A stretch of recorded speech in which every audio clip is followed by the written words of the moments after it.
Good morning, everybody. Good morning. We are here to start the induction process for the new joinees and anybody who wants to take this training. So, we are starting with the training for life insurance today. So, what are we going to learn in this training is the basics of life insurance. We are going to start with the basics of life insurance. So, by the end of this session, I will explain to you the concept of insurance, the need for insurance, and the advantages and limitations of insurance, and the types of products that are available in life insurance. So, let's start with concept of insurance. So, insurance basically works on four basic concepts, which are control, there is avoid, there is retain, and there is transfer. So, these are the four basic principles on which insurance works. So, control is where, see, like the example here shows that when we have a car and there comes a traffic light, so we stop over there. So, what are we doing? We are controlling any kind of an accident that can happen. In case we do not stop there, there is a likelihood that an accident can occur. So, we are controlling ourselves and we are stopping over there. So, that is controlling the risk. Second is avoiding the risk. So, what does that mean? Is we avoid the risk altogether. We do not take out our car at all. So, if we do not take out the car at all, there is no chance of an accident. So, that is obviously not a practical option if you have a car, you are going to be taking it out. So, that is not an option that we have. Retain is the third option, where in case there is an accident, then we will bear the cost of the repairs or any kind of damages that are done to the car. So, there is retain, and the next one is transfer.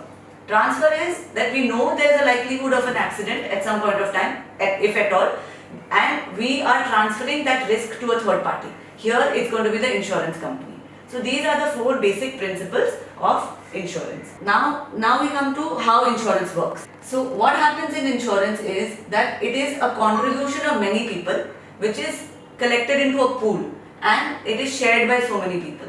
So what happens exactly is that suppose there are 100 people who are wanting to take an insurance. So the likelihood that all 100 will suffer a damage is probably not possible, right? But we are contributing, all 100 people are contributing a certain amount of premium.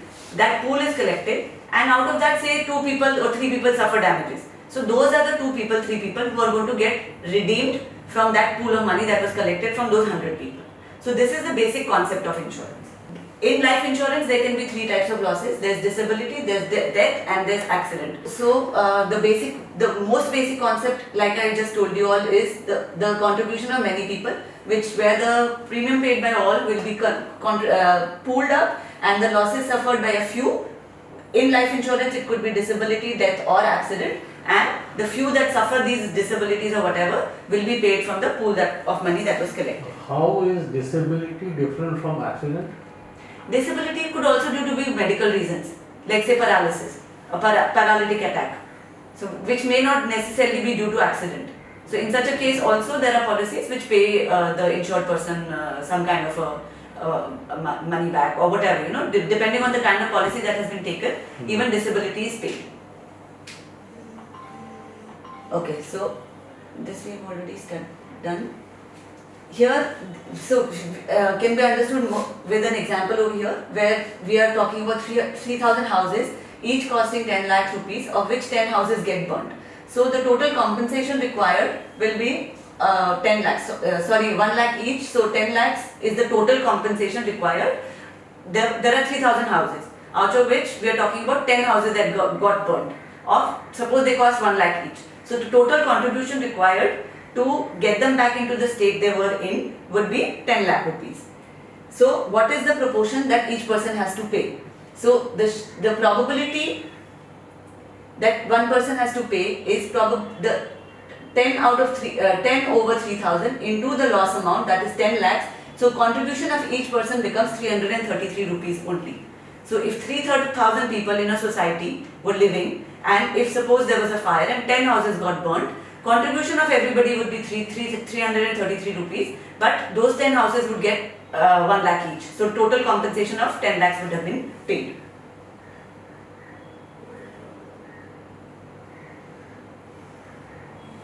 So But you have not factored in the cost towards maintaining this pool, which means the insurance company have administrative charges. So that will be very minimal. So say instead of 333, it becomes 350 rupees or maybe 375 rupees, you know. But still if you see it in the larger picture, you're only having to pay 375 rupees a year, and in case there was a fire, you would have gotten back 1 lakh rupee. So that is exactly how the principle of insurance works. So of course, all the charges, everything is included in the premium that the insured person pays, be it any kind of charge. But still, in effect, you will see that of course it's a lot less for the risk that they are underwriting. So here the larger the population, of course, the probability or the contribution of each person would become lesser and lesser. Oh, right. Now, we come to the next concept, which is the risk transfer. Now, what is risk transfer? Is we have to have two parties, one which is willing to transfer the risk, the other which is willing to underwrite the risk. So it's not just that I go to the insurance company and say ki I want to insure maybe my flower bed, you know. So they have to be willing to underwrite that particular risk. It's not like I want to insure anything under the sun and they are going to be willing to insure it. They have to be willing, I have to be willing to transfer the risk. So both parties have to be agreeable, only then the transfer of risk happens. So creating a pool of the individual risk and applying the principle of large numbers. So for an insurance company, till there is a large number of people wanting the similar risk, they are never going to be able to underwrite that particular risk. If there are only say 5 people who want to insure their flower beds, they are obviously, because the law of averages is what works in insurance, so they are not going to be able to underwrite that particular risk because there are not enough takers for that policy. We come to underwriting and what is the concept of underwriting. So we can sort of take underwriting just like an airport security system. So when we go to an airport also, first what are they going to do is screen our baggage. You know, they put it under a screening system and they check the baggage, and then they kind of certify whether you are fit to travel or not fit to travel.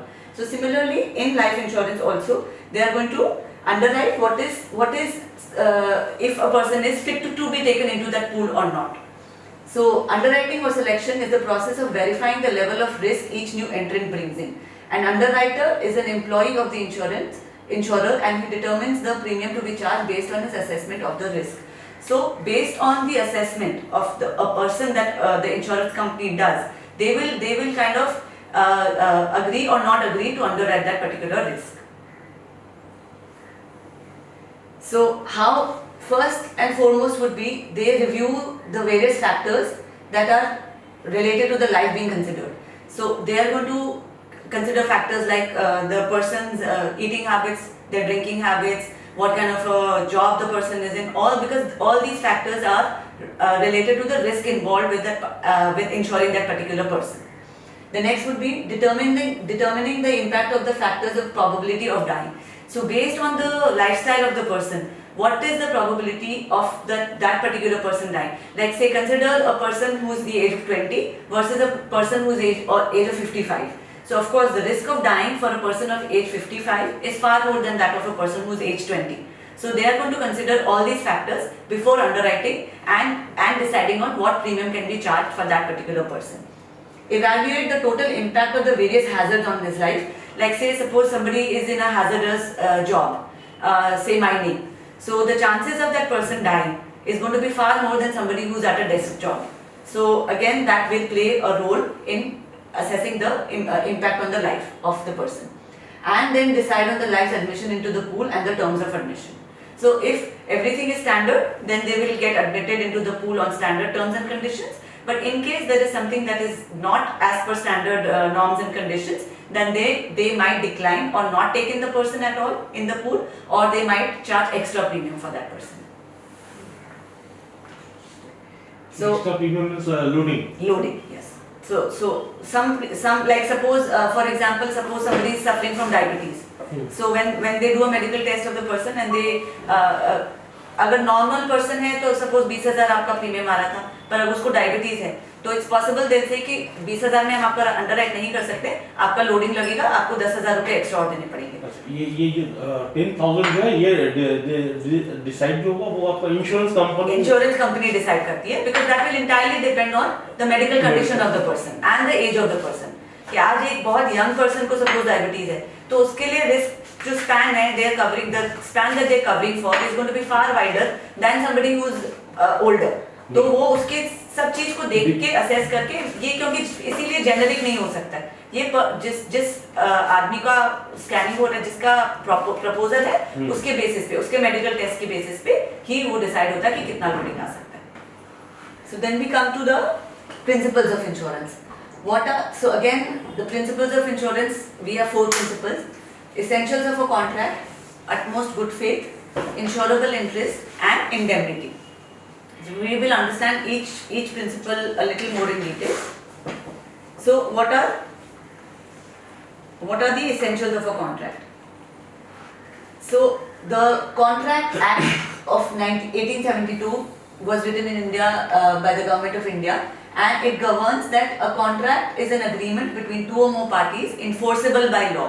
So it is a contract only if anything that is enforceable by law will be called a contract. Something that you and I decide between the 2 of us and which is not enforced by law will not be called a contract.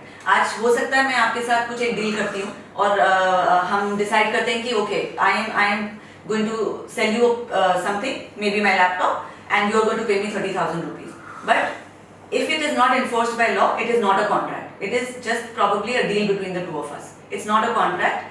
If we get it enforced by law, then it becomes a contract. So, what some examples are: contract of sale of land, that will be a contract. But contract if somebody undertakes to maybe kill a person or hurt a person, that will of course not be a contract because that is not enforceable by law. The lease and license agreements will be contracts. Contracts to steal money from a bank will not be a contract. Fourth one क्या था? Contract to steal money from a bank. So of course, that cannot be enforced by law, so that cannot be a contract. So then, what are the essentials to a contract? So there are 4 parts that are actually involved. Who is the insurance company? Who is writing the contract? The insurance company. What does he do? He promises to pay a certain sum of money. To whom? To the policy holder when on happening of a specific contingency. So specific contingency in life insurance would be either death or maturity of the policy. So the basic 2 things in a life insurance contract would be that either if the money is payable on death or if the policy matures. What happens? Sorry? There is a permanent disablement. Yes, so if that is part of the policy, on detection of that permanent disability, whatever money is to be paid, that will be paid. So of course that depends, so whatever is payable as per the contract will be paid to the insured person, whether it's death, but the two main things will be either death or maturity of the policy. In between there are many add-ons that are added in life insurance, like critical illness maybe, or an accident could be there could be a total disability, there could be a partial disability. All these are add-ons which are payable as per the contract of the policy. So now the essentials would be, of course there has to be an offer, which when we go to the insurance company, so there is an offer that they make and it has to be accepted for a consideration. Consideration would be of course the premium that the person is paying. Then he has to be in capacity to contract. So what that means is that a person who is not of age, who is below the age of 18, of course is not in a capacity to contract because he is a minor. So the capacity to contract, and again an invalid person or a mad person, they are not in a capacity to make a contract. So those people will not be able to take a contract, to take a life insurance policy. Then consensus ad idem, मतलब कि आपको both parties have to be consenting on the terms and conditions of the policy. Me as a person should know what I am getting in the policy. The insurance company is supposed to specify in the policy document what they are giving to me, and that has to be, of course, in consent with both of them and us. Legality of object, of course, because it's a contract, there has to be a legality of object in it, and it is bound legally. Whatever is written in the contract, they are bound to give that to us legally. In case they differ from what they have written in the contract, then of course we can go to the courts and we can file a case against them. Capacity to perform and intention to create legal relationship. Capacity to perform again would be, here comes the financial evaluation of a person. Like suppose I am trying to take a policy of premium 5 lakhs every year. But my earning, what I'm showing in my ITR or my books or whatever, I'm showing an earning of only 2 lakhs every year. So where is the capacity to pay the premium in that case? So they evaluate the financials of a person, and only if there is capacity, then they allow that policy to be written. Otherwise, it cannot be written. And intention to create legal relationship, it's not, so what that means is that it should, if a policy is for a term of 20 years, there has to be intention of continuing that policy for about 20 years. So of course nobody can give a guarantee that a person will continue it, but that intention should be there. That has to be validated by the insurance company. इसमें एक चीज़ है, वो capability of performance जो आपने कहा वो insurance company जज करके उसके बाद 2 लाख का ITR है और 5 लाख का अगर प्रीमियम देता है, ऐसे काफ़ी लोग हैं जिनका ITR से शायद आप भी जानते होंगे जब इस लाइन में, तो जिनका ITR 2 लाख और 3 लाख का है, लेकिन they are paying one time premium 5 lakh in a year और वन टाइम प्रीमियम वाले में प्रॉब्लम नहीं होती है, क्योंकि हम वन टाइम एक चेक दे रहे हैं तो मेरे को दोबारा तो पे करना नहीं है। 3 इयर्स का ऐसा कुछ रहता है, आई थिंक 3 इयर्स आपको उसको मेंटेन करना है। हाँ, वो तो है, but initially while underwriting the policy अगर वो देखती है कि आपकी कैपेसिटी नहीं है वो 3 साल भी पे करने के लिए, तो वो कैसे राइट करेगी ना, because they are all governed by IRDA।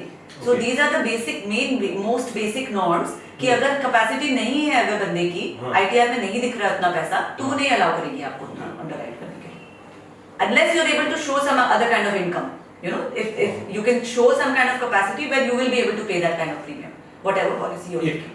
इसमें इस तरह से ये, लेकिन इस तरह इसमें क्या प्रोबेबिलिटी है कि हस्बैंड वाइफ दो जन का IT को साथ में, हाँ कई बार होता है, वो कंसिडर कर सकते हैं कि केस टू केस, हाँ केस टू केस बेसिस पे होगा वो, अगर मिला के अगर आपका दिखता है कि हाँ पे कर सकते हैं तो they might allow it, that will again become very case to case basis, but of course overall आपका वो कैपेसिटी दिखना चाहिए कि आप उसका प्रीमियम पे कर सकते हैं।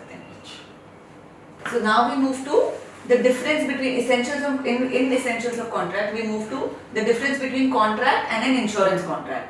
So any contract like a land deed or sale, so that is a contract which is enforceable by law. So that's a contract. But what is the difference between that kind of a contract and an insurance contract? तो contract insurance contract में normal जो आपका contract है वो तो है ही, उसके अलावा दो बहुत important चीजें होती हैं, principle of insurable interest and principle of utmost good faith. So I'll just explain that in a little more detail.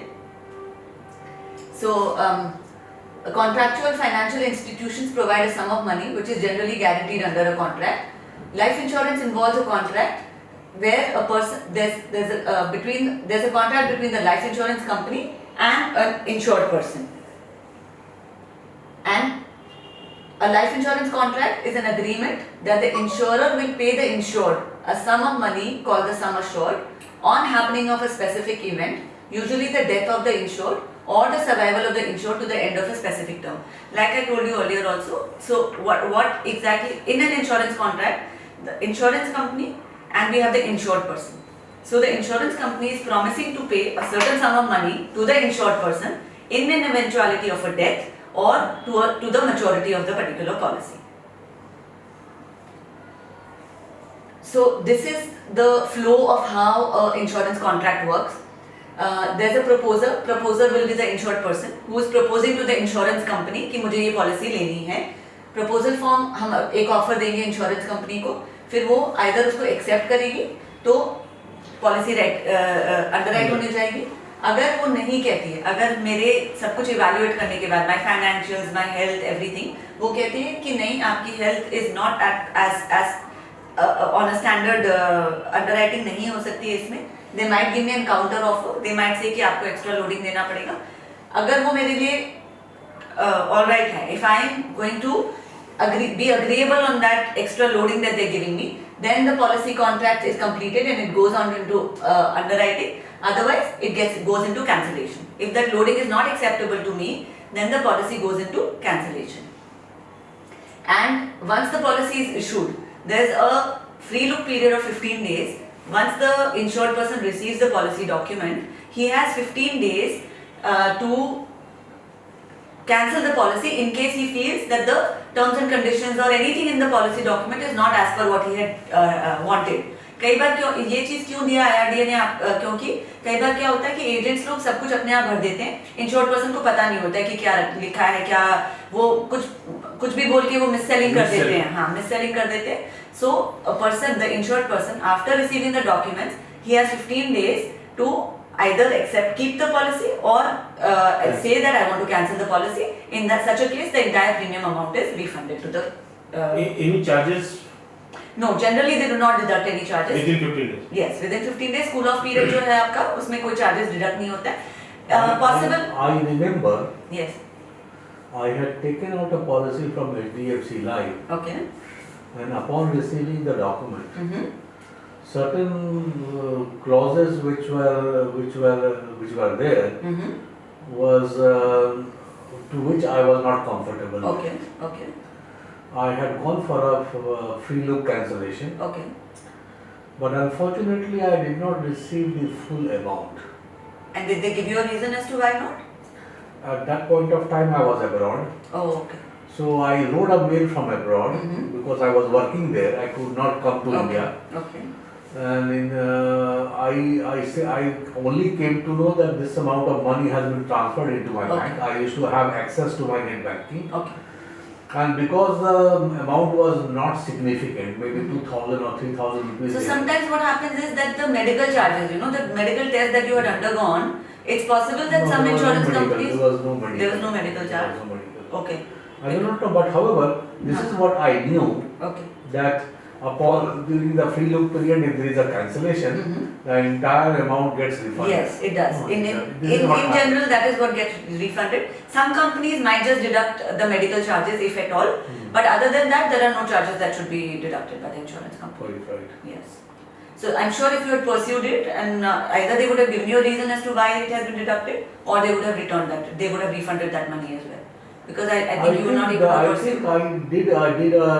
I had called that agent from HDFC Bank. Okay. The person I spoke to him on WhatsApp, Mm-hmm.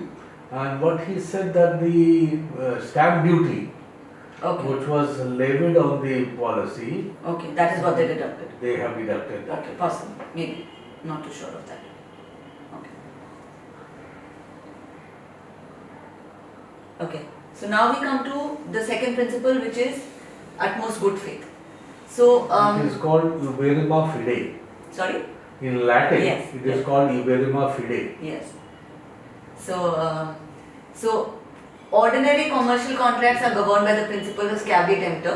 It implies that the buyer must check the details of the goods being bought and not just go by what the seller is selling.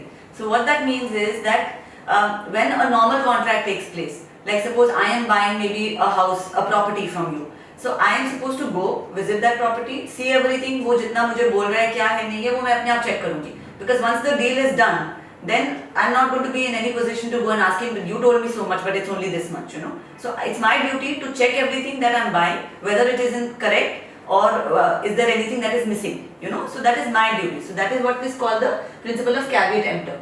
However, caveat emptor does not, so caveat emptor means buyer beware and buyer beware of the seller. So I as a buyer have to be aware of what the seller is selling me. It's my duty. I cannot just go by the word of the seller and उसने मुझे बोल दिया कि 2000 square feet है और मैंने उसकी बात मान ली. I will probably go and get it measured. वो 1800 निकलता है कि 2100 निकलता है वो बाद में देखेंगे, वो डिपेंड करता है. Principle of good faith should be observed in the transaction. However, insurance deals are not governed by the principle of caveat emptor. So what that means is, here it is the duty of the person who is taking the policy to declare everything, and it is the duty of the insurance company to declare everything that they are giving you in the policy. So what that means is, like say, let's for example take a situation where I want a term insurance. I have gone to the insurance company. मेरी 10 साल पहले एक appendicitis की operation हुई थी, पर अब insurance company को कैसे पता चलेगा कि मेरी कोई ऑपरेशन हुई है? Unless I tell them. और अगर मैं वो नहीं बताती हूँ, it will be misrepresentation because I am knowingly not telling them that मेरे ये था या मुझे डायबिटीज है या हाइपरटेंशन है. कुछ चीजें तो अनकवर हो जाती है when they do medical tests. But some things they're not going to go through my entire body scan and get every part checked कि सब ठीक है कि नहीं है, you know. It is my duty to tell them कि अगर मेरा कभी hospitalization हुआ था कोई भी कारण से, if any surgery had happened at any point of time, so this is my duty to tell the insurance company. And what is the insurance company's duty? Is for them to tell us what is part of the policy, what you are going to get, when you are going to get, how much you are going to get. You know, so they cannot have anything in hidden language. They have to have everything very clear out in front of the insured person कि आपको policy में ये मिलेगा. So principle of caveat emptor does not apply in case of insurance. These contracts are governed by the principle of utmost good faith or uberme fides. Can you, I'm yet to understand what the significance of caveat emptor. Can you emphasize on this? So which is what that in a normal contract, when there are two parties involved, they both have to be aware of each other, and whatever you see something and you buy something. So you see it in entirety and then buy it. But in insurance company, like I just explained, that it is impossible for the insurance company to check every part, because we are talking about life insurance here. It is not possible for them to check your entire body as to whether all your organs are there, all are functioning well. There are some basic medical tests that they get done for you. You know, they'll have a routine blood examination, they'll have a routine urine test, they'll have maybe like a sonography done, maybe they'll have a cardiogram done, depending on what you declare. So if I don't declare anything, they will have the very basic done. And depending on age also, the medical grid gets triggered as per the age of the person. So somebody who is 25 years of age and has not declared anything, that he does not have diabetes, he does not have hypertension, or no surgeries, no nothing. So insurance company is going to probably not do any medical test for him and just write the policy. But if that gets uncovered at a later point of time, that will become a problem क्योंकि आपने declare नहीं किया था.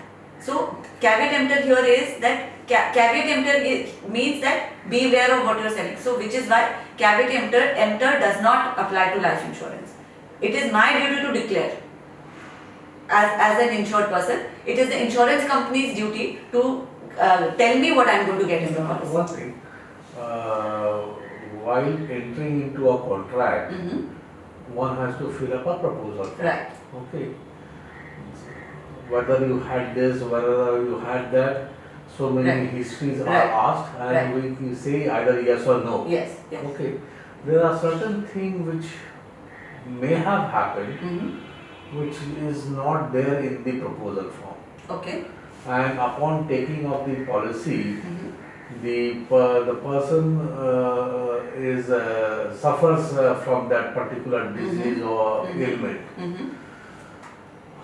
Can the insurance company take a plea that you were aware but you did not See, do? so generally in a proposal form, they will have everything specified. Did you have Generally, that is tuberculosis? generally, but Yes, so it is pretty inclusive, you know. So all the problems that are large or can have a bearing on a person's life, they generally include that, and then they will have probably like say 3 lines left at the bottom saying ki if there is anything else, please declare. So over there, if you declare, if there is anything which is missed out in the questions, then you should declare it over there. If it has any kind of a bearing on the person's life, that is something that needs to be declared. And anyhow, there is a contract, there is a law where after 3 years of the policy being in force, the insurance company cannot bring anything in question. So if 3 years have passed in your policy document, in your policy, then the insurance company cannot come back to ask you any questions as to why this happened and why you did not declare. So 3 साल निकल गए हैं तो आपको वो उसको देना ही पड़ेगा, unless there was misrepresentation, like in a term insurance. Suppose कि like so many times somebody is a smoker and has not declared himself as a smoker to get better rates, you know. And if at a later point it gets uncovered that before taking the policy the person was already a smoker, then there is a chance that they will say that the claims will not be payable, you know. So if there is misrepresentation, then there is a chance that the claim will not be payable. Other than that, within 3 years, insurance company can call upon the insured for any kind of details, but after that, they cannot call upon the insured. Like in the health insurance, Right. what is pre-existing Mm-hmm. remains excluded for 3 years, Yes. and from 4th year onward, this gets automatically covered. Right. And any contraction with that ailment will entail that the claim is paid because payable. Yes. Yes. Yes. So that's the waiting But period. that is the Varies from waiting company to company. waiting Some period. take it on right away. Some have a waiting period of 2 years. Some have 3 years. Some have 4 years. Depends from company to company. No, but recently IRDA has said Mm-hmm. that irrespective of what type of policy, health policy you are writing, all ailments which have been pre-existing Mm-hmm. will have to be covered mandatorily Okay. from 4th year onward. Okay. There is a circular. 7th year, no? Fourth year. 4th year. So maximum waiting period becomes 4 years basically. Ah. Yes. No, 3 years is the maximum. Fourth From year it will fourth get year it. it gets Okay. automatically covered. Okay. Okay. Okay. So of course then it's the duty to disclose, like we just discussed. It's the duty of the insured person to disclose every detail which has a bearing on his life, and accurately and correctly.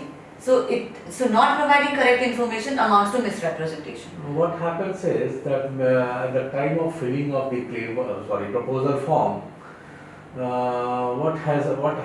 I have seen Mm-hmm.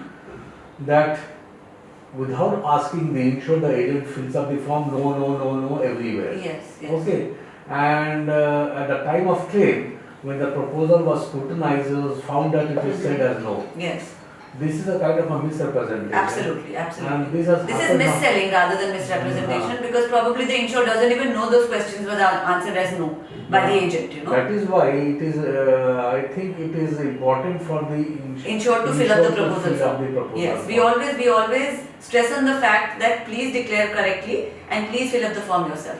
But what happens is, if many people, you know, if HNI clients are there, whatever, they don't have the time to actually sit down and fill up a form or whatever, you know. So it is our duty to at least fill it up correctly for them. First preference is that the insured fills it up themselves. In case they're not in a position to do so, at least get the correct data and fill up the forms correctly, so that at the time of a claim there is no kind of a repudiation. Fully, we need to disclose fully every detail about our life. We have to disclose fully, and not providing full information amounts to non-disclosure. And material facts, that facts related to the risk, anything that has a bearing on my life will be a material fact. So if I had an accident where something, maybe I broke some bones, which might have a bearing on my life at a later stage, is also relevant and has to be. I mean, some people, you know, there are people who come to us and say that I had probably epilepsy, maybe 15 years ago, got treated at that point of time, and today I am hale and hearty, so I don't want to declare that. But what can happen is, in such a case, something like epilepsy, it might come up again, you know, maybe 20 years later or 25 years later, or maybe some other related disease can happen because of that particular disease. So if you have not declared it, then again you are liable, the insurance company will say that you did not declare, so your claim will not be payable. So we generally, we try and extract out of the client everything, you know, because what happens is they also kind of tend to forget कि अगर 20 साल हो गए, appendicitis जैसी चीज़ है, अगर उसका operation था, people don't even remember कि कब हुआ था, हो सकता है 30 साल 25 साल हो गए हैं, and they're absolutely fine today. So they just happen to not tell us the details. So we have to be the ones to extract all the details out of them, so that all facts are declared correctly. So features of utmost good faith will be, it applies to all insurance contracts, life or non-life. It is compulsory to be a part of the insurance contract. Both the parties must disclose the truth, and they both cannot hide facts or distort facts. You cannot even distort facts, because it will have a bearing on the claims at a later point of time. So life insurance, what happens in case there is non-compliance of the principle of utmost good faith? So the contract may be declared invalid. So they might just completely declare it invalid, not pay the claims, non-payment of policy benefits, or non-refund of all premiums paid under policy. So there is a possibility they might completely call it invalid, and refund the premiums, or they might not pay the claims, or they might not even refund the premiums paid, and up to the point that the policyholder has paid. So now we come to how a person's life expectancy matters. The state of his health habits, personal history and family history. These are all material facts for a person. So every person has a life expectancy based on his personal habits, his personal history, family history and state of his own health. Like say a person who weighs 90 kgs versus a person who weighs 60 kgs. Of course, the person who weighs 90 kgs is probably, is going to suffer from more diseases, probably die earlier than somebody who's fit and weighs only 60 kgs, So all a person's personal habits and everything, or his family history again. Family history may, suppose there's maybe father or mother had cancer. So something that passes down genes can have a bearing on a person. So they even ask the family's history. So if there is a history of cancer in a person's family, they are going to probably be stricter in underwriting for that person versus a person who has no cancer in their family at all. So every circumstance that would have a bearing on the judgment of a prudent insurer in fixing the premium or determining the acceptability of the proposal for insurance is a material fact. So here, that's what the advice that we always give to people is that please declare all facts correctly, please fill up the forms correctly, so that in future there is no case of repudiation of a claim when the claim arises. So what are examples of a material fact? Age, height, weight and build of a person. Like I just said, if somebody has a high BMI, maybe insurance company does not even underwrite that policy altogether, versus somebody who has a normal or average BMI. Occupation of life assured will have a bearing. Somebody who is on a desk job versus somebody who has a field job. The person on a field job will obviously have more chances of an accident, maybe he's exposed to more hazardous substances. So somebody in mining or a chemical industry will have more hazardous substances and more chances of dying early. Personal habits like drinking, smoking will have a bearing on somebody's health. Past and current policies. How do past and current policies affect a person is at every stage a person has a maximum sum assured that the person can have. So at the age of 40, suppose I have a maximum eligibility of say 5 crores. And अगर मेरे पास already policies हैं जो मैंने ली हुई हैं पहले से, जिनका total sum assured आ रहा है 3 crore. So today if I have a maximum eligibility of 5 crores and I hold policies of 3 crores, I can only take another few policies of 2 crores. I cannot exceed my maximum limit, which is why the past policies are also needed to be declared and considered. How does it help? Because like I said, see what happens is the insurance company calculates a human life value. So if let's take an example of a 20-year-old and a 45-year-old, and let's take retirement at the age of 60. So for a 45-year-old person, the retirement age being 60, he has 15 more years to earn whatever income he can. Whereas a 20-year-old person has 40 more years, So the risk factor for both is completely different. And life insurance is based completely on the earned income of a person. So if I have 15 years of earning in time, like say I'm earning 10 lakhs a year and I have 15 years. So I have 15, what I can earn now is 15 lakh rupees in my earning years. Whereas a 20-year-old earning 10 lakh rupees has 40 years. So he can earn another, in his entire working span, he can earn 40 lakhs.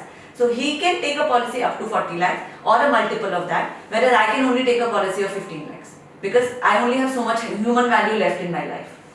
So that will be considered by the insurance company. Well, all these years, what I knew that human life cannot be quantified in terms of value. Right. Okay. It would be wrong to say that my value is a crore rupees. Right. Okay. Right. This is what I had learned, and having decades of experience in the industry. Right. This is what I knew, and I am concur with. So I do not agree with your.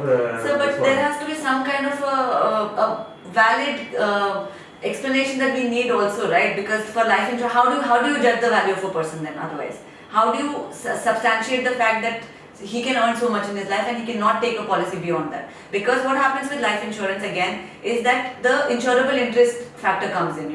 If the insurance company allows me to take a policy far more than my worth as per their calculations, then there's a possibility that I might just kill myself and want to take that. Like suppose I feel my family is in a lot of debt and Well, that happens. I Yes, understand. What so- you are trying to tell yes. me is correct. yes. What happens is that nowadays I have seen that people take multiple policies, Mm-hmm. term policy or endowment policy or some kind of policy from life insurance Right. for several crores of rupees. Right. And gladly, the insurance company provides him or her Mm-hmm. the policies. Right. Although they do ask Mm-hmm. about how many policies and what quantum of that policy of sum assured Mm-hmm. or you presently have. But despite the fact that suppose even if I am worth 1 crore, Mm-hmm. but I have a policy for 5 crores, Mm-hmm. they would be glad enough to give me the 6 So all of that policies. is again mis-selling then, you know, that is not going correctly with the norms of the insurance company. No mis-selling here for simple reason that it's all documented on the proposal form. Okay. That I have a policy, I have this number of Mhm. policies, totally Mhm. 5 crores. Right. And the insurance company will not hesitate to give me a quotation that yes, for another crore rupees. So if you have the eligibility, they can give you the policy. Otherwise, there is no way that they can give you the policy. The underwriting of they are very strict with their underwriting. I don't know आप कब की बात कर रहे हैं, but now they are very strict with the underwriting. They will first evaluate the total eligibility of a person as per his age. So somebody who is the age of 35 and below, he can take 25 times his annual income or earned income. Somebody who is between 36 to 40 can take 20 times his annual income. 41 to 45 will be 15 times. You know, so there's this category. The slabs. Yes, there are slabs. And whatever the total eligibility is, from that you will have to reduce whatever existing sum insured you have, and whatever is balance is the maximum they can give you then at that particular point of time.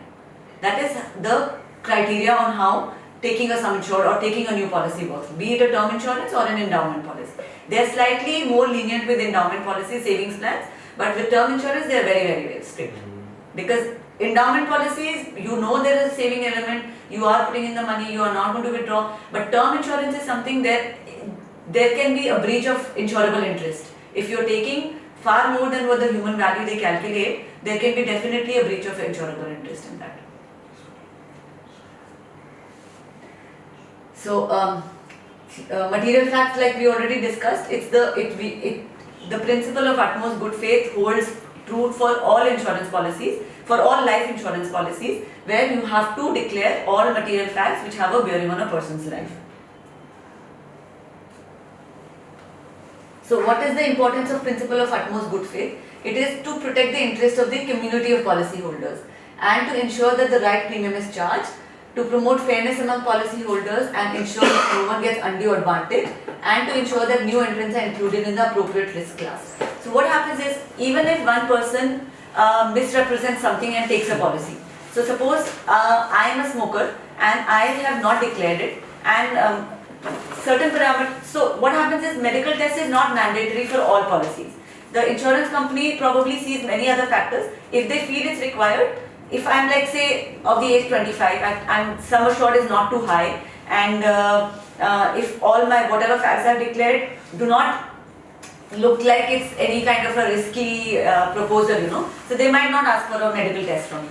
In such a case, me being a smoker, I have got the policy done, but however I am not of standard life, but I have got the policy done in a non-smoker rate. So what happens is, that is a risk involved for all the others in the pool also, because I am a higher risk category, but I have put myself in a lower risk category. So so if I happen to die early, everybody else is having to pay a higher premium, because premiums for everybody is charged based on what their claims come, you know, on a long-term basis. Yes. So it is for fairness of everybody that everything be declared. I mean, a lot of people do not understand this, and कि मेरा premium कम लग रहा है तब तक ठीक है वाली बात होती है, बट दूसरों के ऊपर भी इसका इम्पैक्ट आता है. अगर किसी ने मिसरिप्रेजेंट करके या झूठ बोल के या कुछ नहीं बता के पॉलिसी लेते हैं, तो that has a bearing on everybody else as well.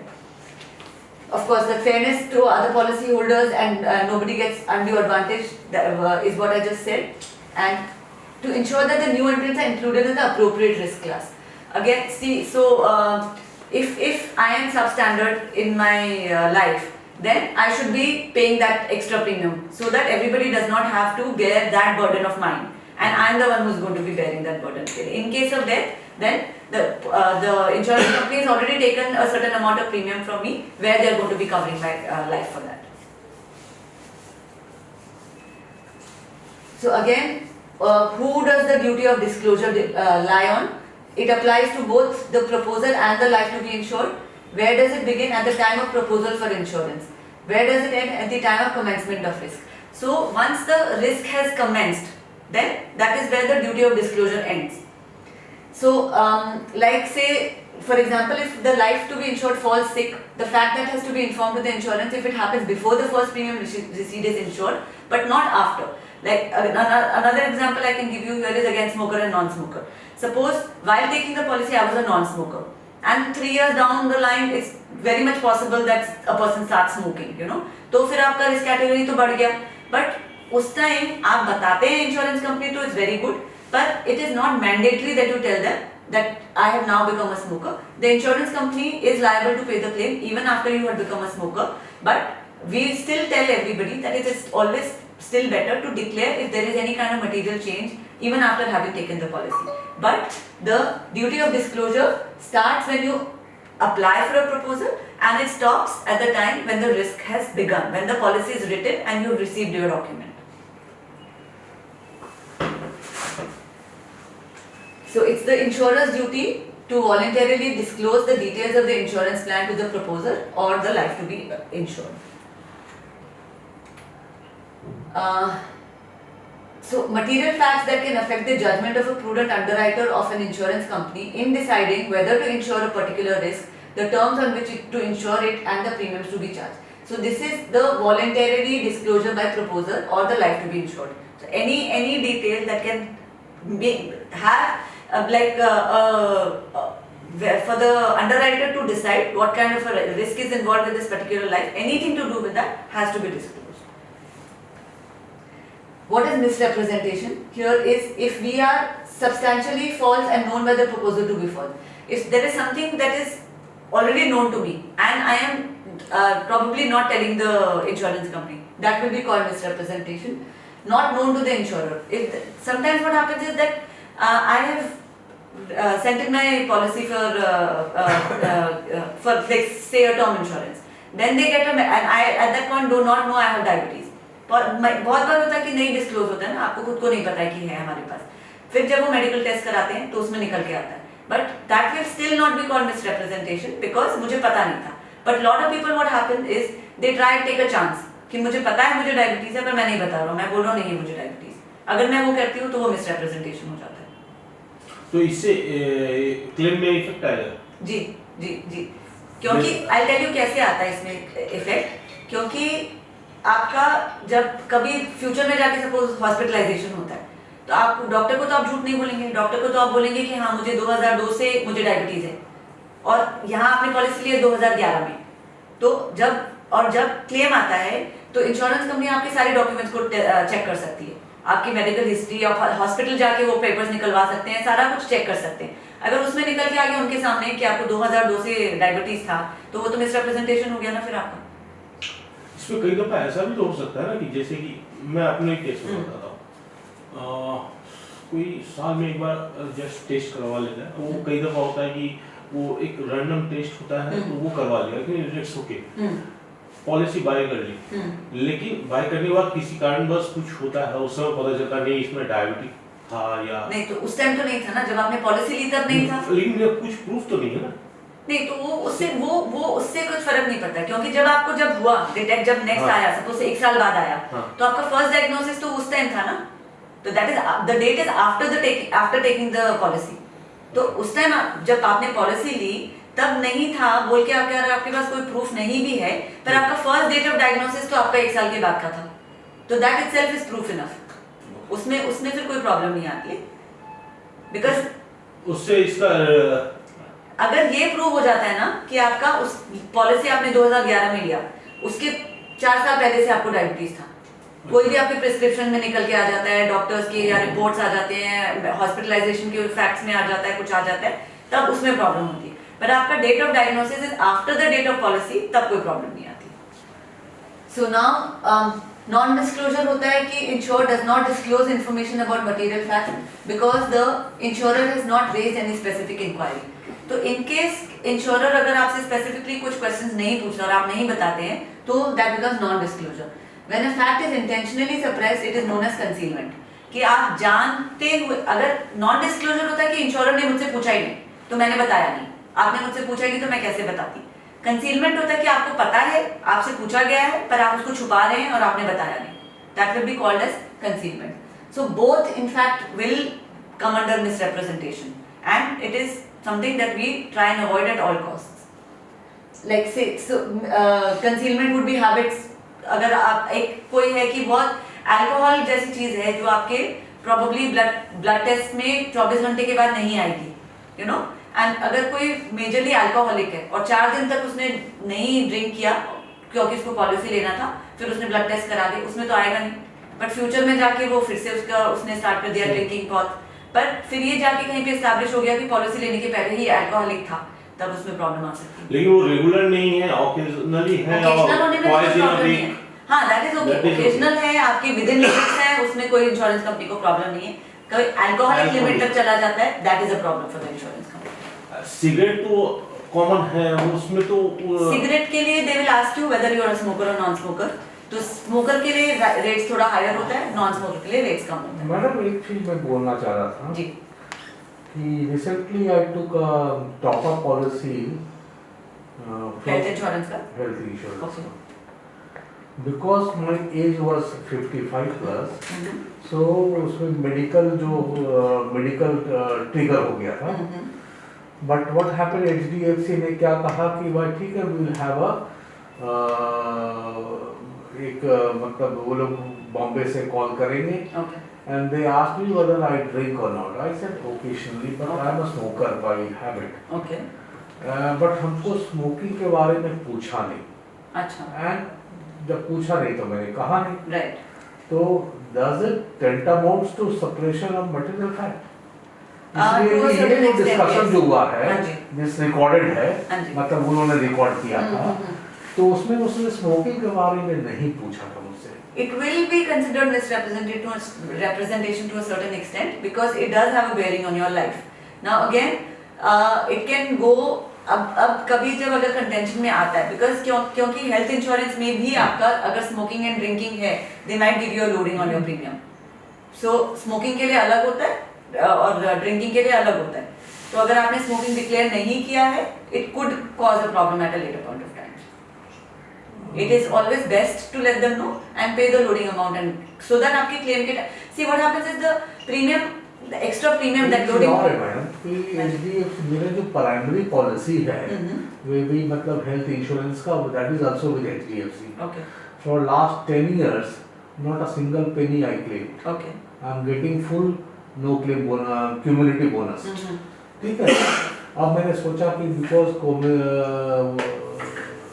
जो हेल्थ इंश्योरेंस जो है, I think I need it for a higher amount, okay इसलिए कि कोरोना है तो ये है तो जीका है, तो मैंने सोचा था कि इसको हेल्थ बढ़ा लेते हैं।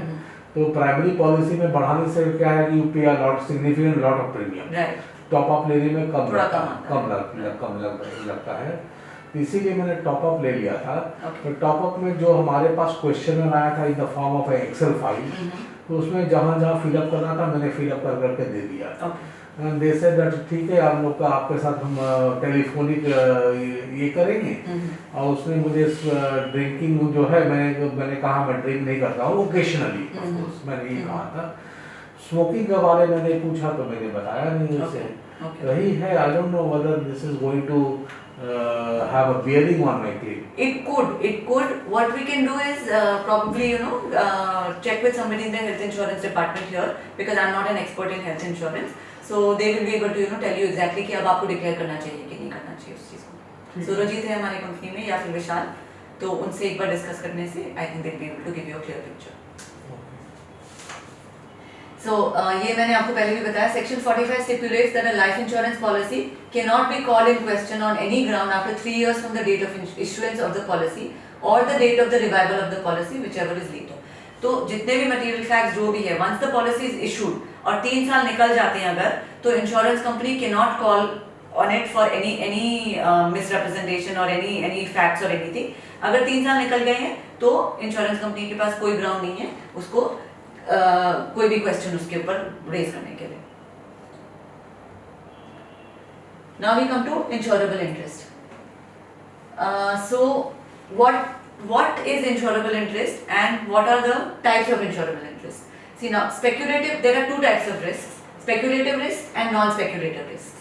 Speculative risks are where we know for a sure that there is either going to be a gain or a loss. जैसे आप स्टॉक मार्केट में इन्वेस्ट करते हैं, you know for sure कि या तो आपको गेन होगा या आपको लॉस होगा, ठीक है। नॉन स्पेकुलेटिव रिस्क क्या हुआ, जहां पे आपको पता नहीं है कि रिस्क लॉस हो सकता है आपका, like taking your car out on the road. आप जब निकाल रहे हैं आपको ये नहीं पता कि एक्सीडेंट होगा कि नहीं होगा, हो सकता है पर आपको पता नहीं है कि होगा। वेयरएज आप जैसे हॉर्स राइडिंग में अगर डर्बी में आप पैसे लगा रहे हैं तो आपको पता है या तो आप गेन करेंगे या आप लूज करेंगे, so that becomes a speculative risk and insurance becomes non speculative risk. So the speculative risk is not insurable. You cannot insure that. Only risks which is non-speculative in nature is what we can insure. So some examples are horse racing, lottery, movement in stock market. These are all speculative risks. Whereas non-speculative risks would be life insurance contracts, marine insurance contracts, and fire insurance contracts. So marine insurance contracts. Now, what is the if a ship is going with my goods in it, so do I have insurable interest? Of course I have insurable interest क्योंकि उसमें मेरे goods जा रहे हैं। पर अगर आपके goods जा रहे हैं किसी ship में तो उससे मेरा क्या लेना देना, उसमें मेरा कोई risk involved नहीं है तो मेरा कोई insurable interest नहीं हुआ, but आपके goods हैं अगर तो आपका insurable interest हुआ। So this principle works for insurance both in non-life as well as life insurance. So the proposer must have a stake in the continuance of the subject matter insured and could suffer a loss if the risk occurs. In the case of life insurance, insurable interest should exist at the start of the insurance policy. Insurable interest need not be present at the time of renewal premium or claim. एक बार मतलब जब policy जब आपके issuance में जाती है, जब proposal stage में होता है तभी वो चेक किया जाता है कि इंश्योरेबल इंटरेस्ट है कि नहीं है। अब जैसे इन लाइफ इंश्योरेंस, आज मैं अपने बच्चे के लिए एक लाइफ इंश्योरेंस पॉलिसी लेती हूँ तो वो वैलिड कॉन्ट्रैक्ट होगा क्योंकि उसमें इंश्योरेबल इंटरेस्ट है, मेरे नहीं रहने से मेरे बच्चे के ऊपर इम्पैक्ट आएगा। बट अगर मैं अब थर्ड मेरे नेबर के, मैं अपने नेबर के लिए तो लाइफ इंश्योरेंस पॉलिसी नहीं ले सकती क्योंकि उसके नहीं रहने से मेरे ऊपर कोई इम्पैक्ट नहीं आएगा। सो जहाँ पे किसी का कोई रिलेशन है तो आप इंश्योरेबल लाइफ इंश्योरेंस हाँ ले सकते हैं, इंश्योरेबल इंटरेस्ट बनता है। अगर नहीं है तो वो आप पॉलिसी नहीं ले सकते। मींस अगर कोई चाहे अपने सर्वेंट के लिए लेना तो वो भी नहीं ले सकते। नहीं ले सकते। किसी तरह से आपका इंश्योरेबल इंटरेस्ट प्रूव होना चाहिए। जैसे एक एम्प्लॉयर एम्प्लॉय में ले सकते हैं क्योंकि एम्प्लॉयर अगर लेता है एम्प्लॉय के नाम पे पॉलिसी तो देयर इज अ पॉसिबिलिटी कि इस पर्टिकुलर एम्प्लॉय के नहीं रहने से आपकी कंपनी में सफर कर सकता है, कुछ लॉसेस हो सकते हैं, तो वो आपका की मैन इंश्योरेंस जिसको कहते हैं हम, वो आप ले सकते हैं। हो सकता है वो उसको एज अ परक्विजिट देना चाहते हो तो वो इंश्योरेबल इंटरेस्ट हो जाता है, you know. So it has to be prove. Creditor debtor है, उसमें भी आपका इंश्योरेबल इंटरेस्ट होता है कि अगर वो नॉन पेमेंट होता है अगर उनका तो फिर उसमें रिस्क इन्वॉल्व है। So there has to be some kind of insurable interest which has to be established, only then a insurance contract can be valid. The existence of insurable interest is decided by the interest which the proposer has in the assets being insured, the relationship between the proposer and the object of insurance, and the legal decisions on these matters. So this pretty much we have discussed. Now, what are wager contracts and what are insurance contracts? Wager contracts will be speculative in nature and insurance contracts are non-speculative. Wager contracts में there is no insurable interest in the subject matter, whereas in insurance contracts there is insurable interest. In wager contracts the party could have avoided the loss, whereas in insurance contracts the party could not have avoided the loss. In wager contracts are illegal and insurance contracts are legal. Now let's take an example of somebody's mother's necklace. So हो सकता है कि value of that particular necklace is probably 10 lakhs, but because it has passed down 5 generations, that मेरी emotional value उसको 10 लाख की जगह 20 लाख है, can I ensure it at 20 lakh? नहीं, आप वो नहीं कर सकते। आपको उसकी आप इमोशनल वैल्यू को नहीं कर सकते, आप उसके जो एक्चुअल वैल्यू है आप उसी को इंश्योर कर सकते हैं। अब ह्यूमन लाइफ में आप एक हस्बैंड वाइफ है, तो हस्बैंड वाइफ के लिए इंपॉर्टेंट है, उसके लाइफ में उस नहीं रहने से there is going to be a bearing in her life, which is why it can be insurable. So the basic criteria for insurance is existing of insurable interest. Insurable interest is not defined or written in any law. What that means is कि हर बार आपका case to case basis पे उसको जज किया जाता है। There are of course certain जो है कि आप हस्बैंड वाइफ के नाम पे ले सकता है या वाइफ हस्बैंड के नाम पे ले सकती है, मैं अपने बच्चों के लिए ले सकती हूँ, but there are times where insurable interest है कि नहीं है, वो there is no written book और लॉ कि ये ही इंश्योरेबल इंटरेस्ट है। It will be decided case to case basis. Court judgments have explained that circumstances where insurable interest deemed to exist. So कभी-कभी होता है कि फिर वो अगर लॉ में जाता है तो कोर्ट ही डिसाइड करता है कि इंश्योरेबल इंटरेस्ट था कि नहीं था। So these are some examples जहाँ पे इंश्योरेबल इंटरेस्ट है कि सेल्फ, अगर मैं अपने ही लाइफ में कोई पॉलिसी लेती हूँ, husband between husband and wife, parents and children, employer employee, creditor debtor, partners, so all these are examples of insurable interest. Okay, so we now come to indemnity. So what do we understand by the word indemnity? If you all have any idea what indemnity means? Indemnity is something which the insurer pays Yes, when there is a loss. right. Okay. So what that exactly means is the insurer pays the loss to the extent of the loss occurred. Exactly. Yes, so I might have a policy for 10 lakhs, but suppose I got hospitalized and my bills were only for 2 lakhs. So the insurer is only going to pay me 2 lakhs, he is not going to pay me 10 lakhs because my policy was for 10 lakhs. Right. Indemnity is, yes, making good what has been lost. That exactly is what indemnity means. Okay? So that is something that is applicable to non-life insurance, to general insurance. It is not applicable to life insurance. Life insurance contracts are always benefit contracts. It is not indemnity. Benefit contracts means whatever the sum assured is the amount that is going to be payable. Claim cannot, so indemnity means claim cannot exceed the amount of loss incurred. So claim has to be equal to or lesser than the loss incurred, which is not applicable to life insurance. Insurance, this again means indemnity means that insurance should place the insurer in the same financial position after the loss as he enjoyed it before it, not better. It cannot be that the insurance company pays you more than the loss that you have incurred. Okay, so this is an example of indemnity again. Here the policy or the car value and the policy value is 4 lakhs, but the loss is 25,000. So of course the claim is going to be for 25,000 and not for 4 lakhs.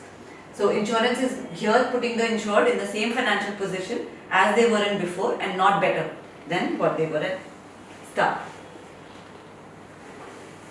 So principle of indemnity here, insurance is meant to compensate the losses. In the above scenario, the insurance company compensates Rahul's losses. The claim amount cannot exceed the amount of loss. The insurance company paid Rahul the amount equivalent to cover the cost of repairs of his cars. So insurance cannot be used for making a profit.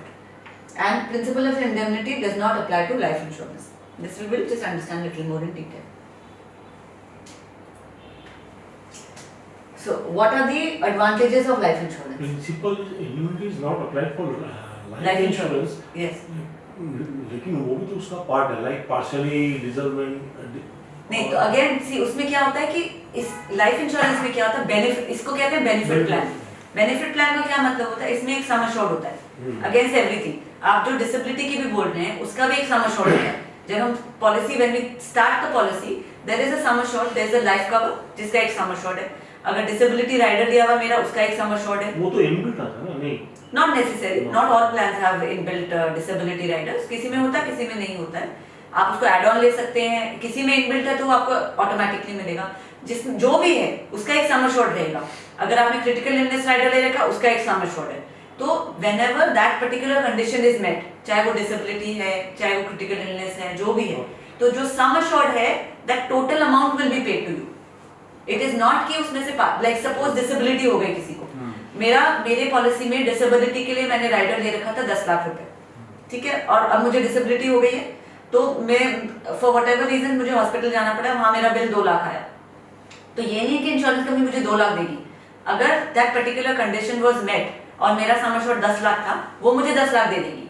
How I spend it is up to me, it does not, insurance company is not bothered with how you are spending it.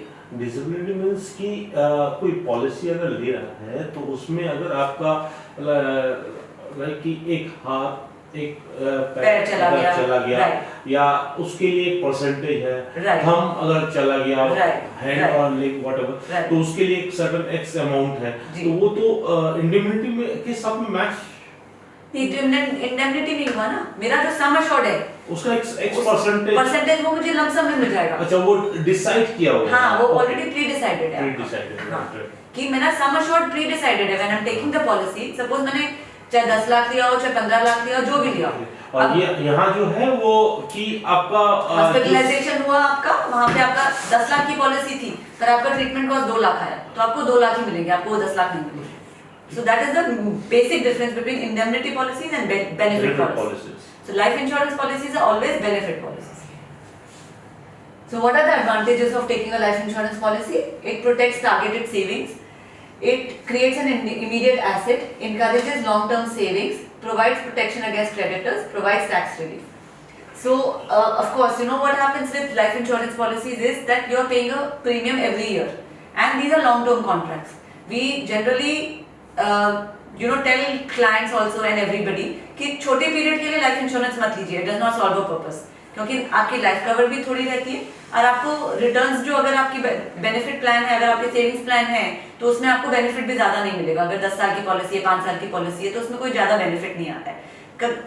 करीब at least 20 years की policy अगर आप लेते हैं तो आप एक छोटा छोटा अमाउंट हर साल पे कर रहे हैं, तो वो आपके लिए एक सेविंग हो जाती है। At the time of maturity जब एक वो पूरा लमसम अमाउंट आता है, तो एक सब्सटैंशियल अमाउंट आता है। So it helps in targeted savings every year, creates an immediate asset. Of course, it's an asset that you're creating for yourself.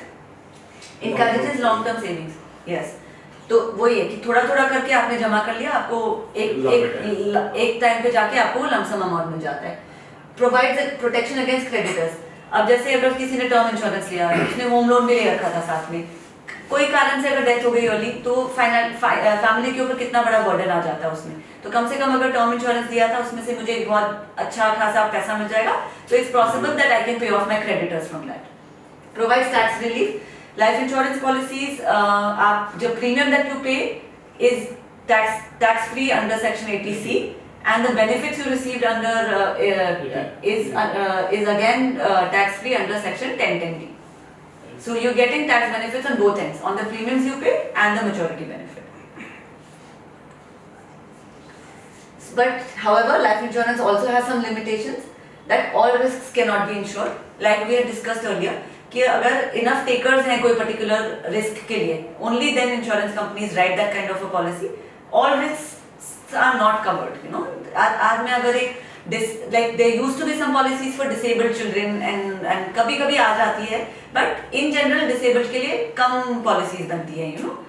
आज कोई कहता है कि मुझे अपनी eyesight को, you know, suppose there are people जिनका प्रोफेशन ये है कि उनके आँख से रिलेटेड है या हियरिंग से है या टेस्टिंग से है, तो वो कहेंगे कि मुझे अपनी आँखों को इंश्योर करना है, या मेरी like Lata Mangeshkar, she probably wants to insure her voice box, वो उन्होंने तो किया हुआ भी है। तो insurance industry has to see कि हाँ वो उनके लिए वायबल पॉलिसी है भी कि नहीं है, यू नो। सो कोई रैंडम कोई भी रिक्वेस्ट लेके आ जाएगा कि मुझे ये इंश्योर करना है, not necessary it can be insured. Insurable interest must exist. तो आज मैं अगर एज अ गिफ्ट किसी के लिए लेना चाहूँ, I can not take it, क्योंकि वो इंश्योरेबल इंटरेस्ट नहीं रहेगा। आज मैं अपनी फ्रेंड को एक इंश्योरेंस पॉलिसी देना चाहती हूँ gift, that will not work because there is no insurable interest. Law of large number should prevail. Again if there are too less number of people wanting a similar kind of policy, नहीं होगा, बहुत ज्यादा large number होगा, तब insurance company के लिए that is a viable proposal. Losses must arise due to uncertain events. Speculative risk को cover नहीं करता है, इसलिए नॉन स्पेक्युलेटिव अगर है in nature, only then it can get covered. It must be consistent with public policy. इसमें आपका it has to be pass by IRDA, they have to have it approved it as a governing body, and वो publicly आपका consistent होता है, तभी आप उसको underwrite कर सकते हैं। Now we come to types of products. So insurance के दो branches we know, there is life insurance and there is general insurance. Here we are obviously talking about life insurance. There are conventional plans and there are unit linked plans. So unit linked plans, let's talk about the conventional plans first. Conventional plans मतलब traditional plans. So there is two basic elements in that. There is the death benefit and there is survival benefit. या पैसे कब मिलते हैं, या तो death होने पे मिलते हैं या फिर सर्वाइवल होने पे, सर्वाइवल आपकी पॉलिसी पीरियड को आप सर्वाइव कर जाते हैं तब आपको पैसे मिलते हैं on maturity. Yes. So there is the death cover which is part of it, the sum assured which is payable on death and on the sum assured which is paid on survival of the person, which is again completely pure endowment, मतलब you are getting endowed by that particular amount. So conventional plans का features क्या होता है, they are partially guaranteed in the form of sum assured and attached bonuses. So generally what happens with traditional plans is they have a sum assured which is the life cover of a person, plus every year some kind of a bonus gets attached to it. Bonus is declared by the insurance company every year and it forms a part of that policy. Of course, it's not payable on a yearly basis, it is payable on maturity only, but every year it forms part of the policy. So one guaranteed part is the sum assured and bonus every year whatever is declared by the company will get attached to the policy. Non-guaranteed benefits in the form of bonuses to be declared in the future. Premium payment differs according to age, term, mode, etc. So person who takes a life insurance policy early, say 20 years versus 55, 20 years वाले को comparatively much lower premium pay करना पड़ेगा versus somebody who's 55 years of age. No flexibility in premium payment and risk cover offered. So of course you know premium payment एक बार जो fix हो जाता है वो fix हो जाता है life insurance में at the time whenever you have taken it. Guaranteed sum assured on maturity. So there are some plans which give you the sum assured anyways is always guaranteed in all life insurance policies. Bonus is the variable aspect. Bonus as per the declared by the company will get attached to the policy and will become part of the policy. What are the types of conventional plans? There is term insurance, there is whole life assurance, endowment assurance and annuities. So these are the basic 4 types of plans that we have. Endowment or annuities? What is annuities? We'll come to that. Let's just go one by one. So term assurance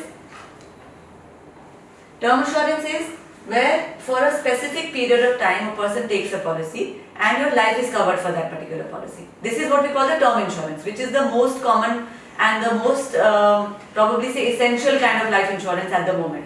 It has really gained popularity in the last 10 years where people do understand the need for a term insurance and the financial protection that you can get at a much lower premium than your savings and endowment plans. तो इसमें क्या होता है that it covers death for a fixed period of time. For say, and this policy, the period can be quite large. So you can get covered right up till the age of 85 or even till the age of 100. कि between that period, if death happens, the जितना sum assured आपका लिया हुआ will be paid to the nominee. Nominee generally is of course your wife or your children, whatever. So it is for essentially for protection of your family. क्योंकि जो insured person है, उसके जीते जी कुछ पैसे नहीं मिल रहे, उसकी death होती है, तो family को वो पैसे मिलते हैं. So it is not for your benefit, it is for the benefit of your family. क्योंकि so that they are able to sustain similar lifestyle what they were living while you were alive, you know, while the insured person was alive.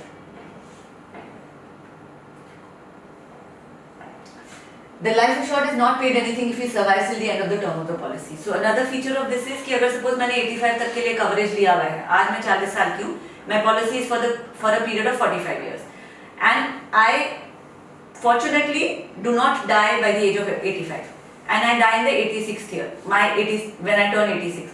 In such a scenario, no payment is made to the insured or the nominee because policy आपकी खत्म हो चुकी है, expired हो चुकी है. However, there are plans with return of premium and you know they have some kind of income aspect built in and all. वो अलग-अलग type की plans हैं. That option is available nowadays in term insurance. बहुत changes आ चुके हैं term insurance में. But essentially क्या होता है कि एक vanilla term plan जो हम लेते हैं, उसमें आपकी policy period तक आपका cover रहता है. अगर आप उसको survive करते हैं, तो आपको कुछ payout नहीं मिलता है. जैसे मैंने इसका बता दिया. Okay. So now we come to whole life assurance. Whole life assurance, as the name itself suggests, कि ये आपके पूरे whole life के लिए चलती है. It's valid throughout the year, throughout your a person's lifespan. So it has a sum assured. Yes. ठीक थी वो जो लास्ट स्लाइड जो था उसमें जो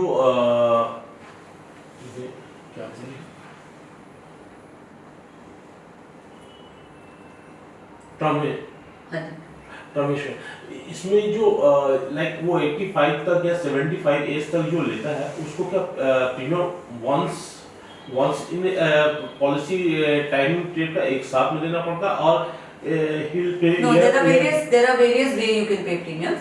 Either आप एक साथ में भी दे सकते हैं in one single shot, आप 5 साल तक भी दे सकते हैं, 5 consecutive years तक आप दीजिए, उसके बाद आपको प्रीमियम पेमेंट नहीं करना है, but your policy will continue. You can take that as a 10-year term also, 12 years. You can even pay up till the age of 60. So suppose if I'm 45 years of age today, I want to take the premium payment term as pay till the age of 60. तो मैं 15 साल पे करूँगी, उसके बाद मुझे और payment नहीं करना है, but my policy will continue till the age of 85. अच्छा जी हाँ, रेगुलर भी आप ले सकते हैं. Of course, प्रीमियम कितना आप पे करें will depend on the term that you're taking, payment term that you're taking. You know, 5 साल में of course I will have to pay a much larger amount than if I take a regular premium paying term. Regular में मैं हर साल दे रही हूँ, तो 5 साल में सबसे ज्यादा देना होगा, सिंगल प्रीमियम में सबसे ज्यादा देना होगा, फिर 5 साल, फिर 10 साल, 12 साल ऐसा.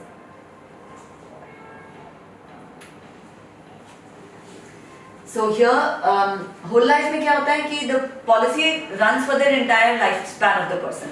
So there are, I don't know if you've heard of Jeevan Anand. So what happens is अगर आपने जीवन आनंद 20 साल का प्रीमियम पेमेंट टर्म लिया है, तो उसमें आपके 20 साल जब आप प्रीमियम खत्म कर देते हैं, 21वें साल में आपको सम अश्योर्ड प्लस बोनसेस एक बार मिल जाता है. Then your policy keeps running for your entire life. जब भी डेथ होगी, nominee will get the sum assured again. So such kind of plans run for the entire time frame and of the lifespan of the person till death. Yeah. इसमें ऐसा कुछ नहीं कोई insurance company बोल दे नहीं आपकी इसका जो प्लान उस टाइम पे सर्टेन टाइम पे चल रहा था लेकिन ये आफ्टर 5 इयर्स ये प्लान चेंज हो गया. नहीं, वो नहीं चेंज कर सकते. इंश्योरेंस कंपनी अगर विड्रॉ भी करती है कोई पर्टिकुलर प्लान, तो आपकी अगर राइट हुई भी वो policy, they will have to keep giving you those benefits. Policy already mention in policy wording. Yes. That kind of. Yes. So because it is all governed by IRDA, there is every possibility कि किसी insurance company ने plan introduce किया है, 4 साल तक उसको रखा है, उस बीच में मैंने ले ली पॉलिसी, उसके बाद उन्होंने विड्रॉ कर लिया. पर मेरे लिए जब वो कॉन्ट्रैक्ट लिख चुका है, तो वो उसमें जो है वो मुझे मिलेगा, उसके बेनिफिट मुझे मिलेंगे. They can not change it Midway कि अब वो पॉलिसी हट गई है तो आपके बेनिफिट्स भी नहीं मिलेंगे, ऐसे नहीं कर सकते. That has to be paid. So contract is for the whole life and ends with the death of the person. Long-term life insurance contract, the term assurance plans extend till survival of the person. This I have already explained. Features of whole life assurance will be policy continues till the death, and this plan is suitable for those who want to leave an estate for the children. Of course, you know, because on my death, if my family is going to get a certain amount of money, it is for people who want to leave, like मेरे जीते जी कुछ amount मिल गया, पर मेरे मरने के बाद मेरी family को कुछ मिलेगा. So it's good for those such kind of people. Now we come to endowment policies. In such policies, they are for a fixed period of term, say 20 years, 15 years, 25 years, whatever the term must be, but they don't run for the whole life, but they run for a certain period of time. So, sum assured is also for a fixed amount. The payment of sum assured will be on survival till the end of the term or earlier. So, suppose my policy is for 20 years, तो 20 years या तो खत्म हो जाएंगे तब मुझे पैसे मिलेंगे, या विद इन दोस 20 years अगर मेरी डेथ हो जाती तो नॉमिनी को मेरे पैसे मिल जाते. अगर मैं सर्वाइव कर जाती हूँ तो मुझे पैसे मिल जाएंगे फिर eight the end of the term. ये कैलेंडर नहीं, ये तो ये क्या कहते हैं, ईयर के हिसाब से उन्होंने ये किस लिए दे दिया है. एक सेकंड, इसके बाद कुछ है नहीं. टर्म ऑफ द पॉलिसी बस वही कह रहे हैं कि अगर ये मेरी जितनी टर्म के लिए ली हुई है, ऑन डेथ और survival, whatever we will gate.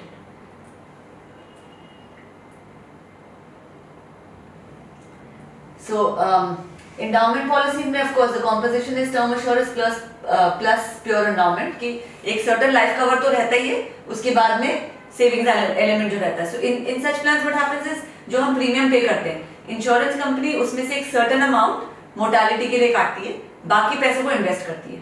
तो लाइफ कवर के लिए जो अमाउंट है वो मोर्टालिटी रेट मेरा कटता है, बाकी जो है वो सेविंग्स एलिमेंट है जो कि मेरा however they whichever portfolio they invest in वो इन्वेस्ट करती है. And eight the end of the maturity term वो मुझे उसके हिसाब से वो पैसे मिल जाते हैं. Benefit is death benefit or maturity, either on death or on maturity. Structure of policy is combination of pure endowment and term assurance. Term assurance is the life cover that I'm getting in the policy, and pure endowment is the savings aspect, whatever maturity amount I will get. Premium will be for the risk premium plus savings element plus expenses. Risk premium is the mortality rate जो मैंने बताया. Savings element is the rest of the premium plus whatever जो expenses जो थोड़े बहुत कटते हैं वो उसमें कट जाते हैं. Now we come to annuities. So annuities में क्या होता है कि एक when I've reached a certain age and I feel that I might see what are is the basic risk that a person faces. Either they die too early or they live too long. These are the two main things. If you think of it, these are the two main reasons a person will maybe want to make up savings for either for their family or for themselves. For themselves में आता है कि मैं retirement के बाद में अगर मैं बहुत लंबी तक जी जाता हूँ तो मेरे पास अर्निंग कुछ नहीं है, I don't have any means of earning, how am I going to survive. 60 के बाद I have retired from my job and I don't have a steady line of income coming in, but I need to, and if I am going to keep on living till the age of 85-90, तो उस time क्या होता है आपके medical expenses भी बढ़ जाते हैं, आपकी अर्निंग्स भी खत्म हो जाती है. So you do need to plan for your retirement कि if I live too long what am I going to do, how am I going to manage my expenses. For such people we have annuities where a certain capital is given to the insurance company.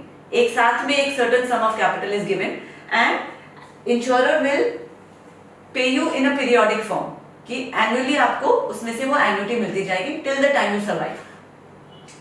So these are what are annuities. So in a structured way like say if I want to take an annuity plan तो आज मैं insurance company को 20 लाख रुपए एक साथ दे देती हूँ and insurance company will tell me that you are going to get probably 1.5 lakh रुपए every year starting from next year onwards till the time that you are alive. There are two types of annuity plans. There's immediate annuity and there's deferred annuity.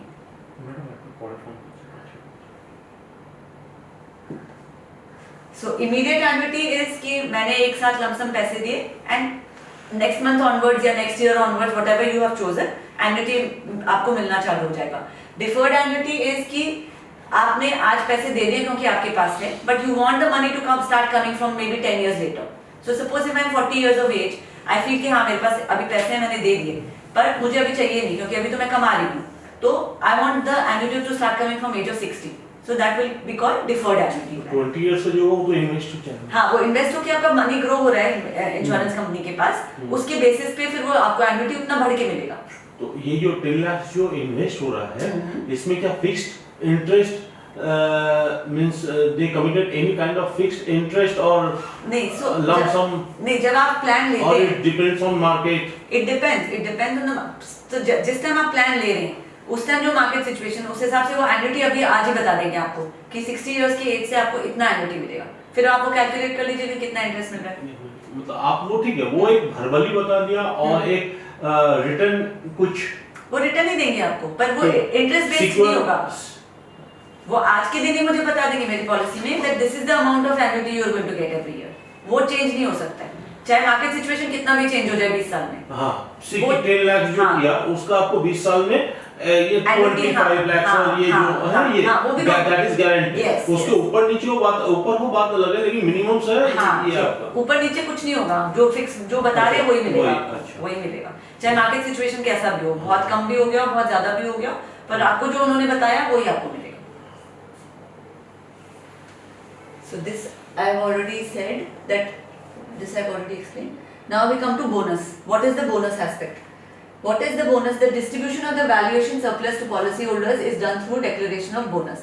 So in any life insurance policy, there is the sum assured, which is the fixed aspect, which is the life cover that they give. वो हमेशा guaranteed होता है. Bonus जो होता है वो आपका non guaranteed होता है, part होता है. That is dependent on the performance of the insurance company every year. So at the end of the financial year, insurance company declares a bonus on all their policies. So once they declare it, it forms a part of the policy, but that is can change every year because it is on the performance of the insurance company. So every year that can change. आज हो सकता है 3% bonus उन्होंने declare किया, next year हो सकता है 2% करते हैं. So like I said, the bonus is declared by the insurance company every year as per the performance of the insurance company. So that is a non-guaranteed part. It can vary from year to year. Some years it can be good depending on the performance of the company. Correct. Some years it can be a little lower if the company has not done very well. So there are two types of plans, participating and non-participating. So only the policies which have a participating plan will get the bonus. Non-participating plans are guaranteed plans, जहाँ पे आपका शुरू में ये declare रहता है कि आपको इतना अमाउंट मिलेगा. So there is no breakup of sum assured and what do we say, the bonus aspect. इसमें बोनस का कुछ नहीं रहता है. पार्टिसिपेटिंग प्लान्स में बोनस रहता है. नॉन पार्टिसिपेटिंग में आपको वो गारंटी शुरू से ही बता देते हैं कि this is the amount you are going to get. Of course sum assured एक रहता है लाइक बॉन्ड, सॉरी लाइक वो बॉन्ड्स जो, हाँ सिमिलरली यस सॉर्ट ऑफ, कि वो शुरू से ही गारंटीड आपको बताते हैं कि आपको इतना अमाउंट मिलेगा. So declaration of bonus by the actuary has to be made after taking into account elements like sum assured, age of the life assured, term of the policy and so on, which would mean that the contributions made by different kinds of policies for generation of the surplus is taken care of.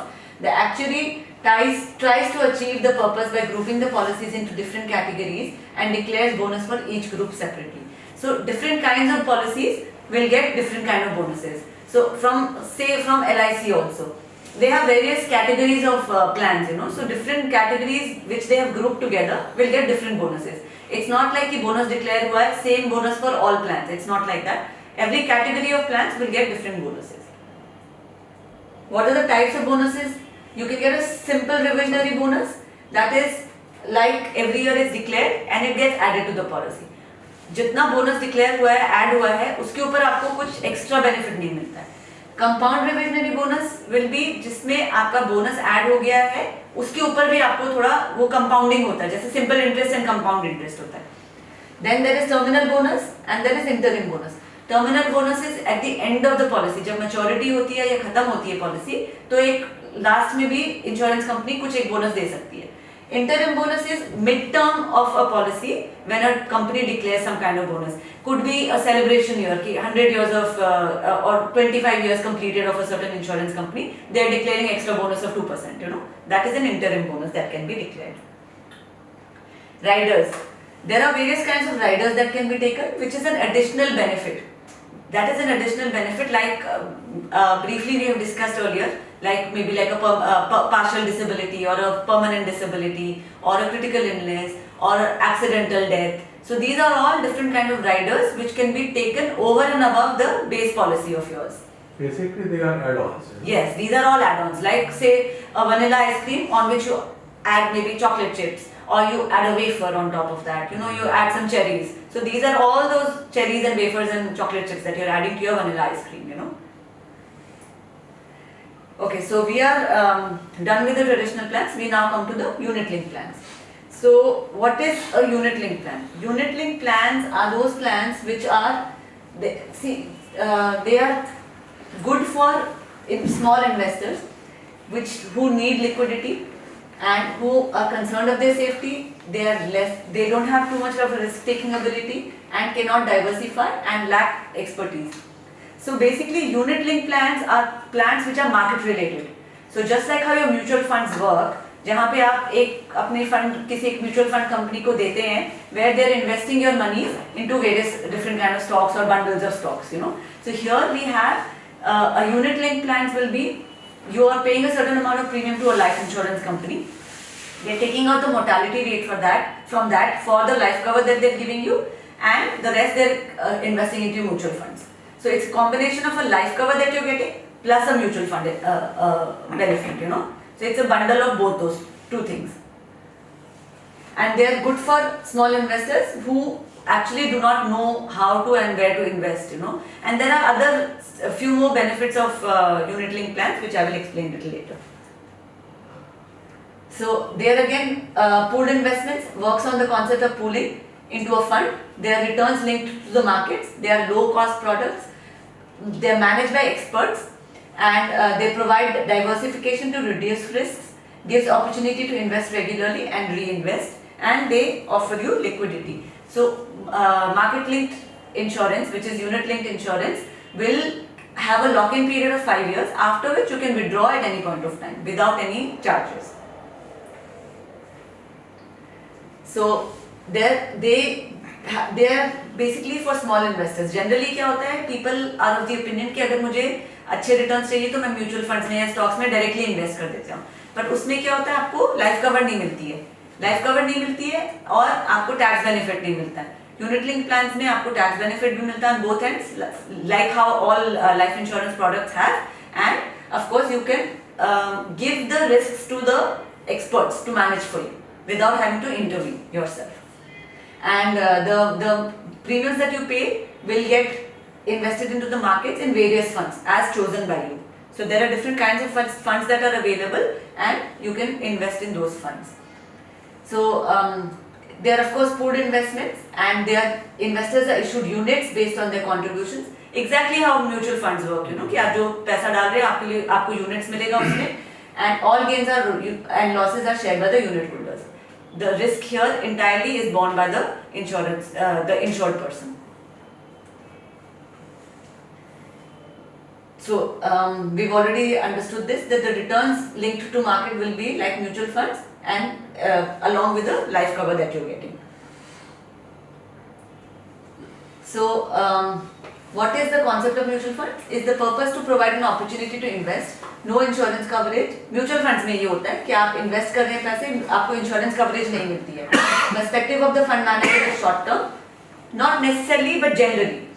Regular and disciplined payments are a choice of the investor to benefit from rupee cost averaging. So this is what mutual funds offer us. Versus what? And what are the advantages of mutual funds? Redemption allowed at any time. There is generally no lock-in period, maybe like say 3 years or something for tax-saving mutual funds, but generally no lock-in period. Investors may benefit from short-term investments. Entry to and exit from the funds is based on the fluctuation in the financial market. Returns depend on entry and exit point in the market. A large portion of the portfolio is maintained in cash by the fund manager to maintain liquidity and allow for redemptions.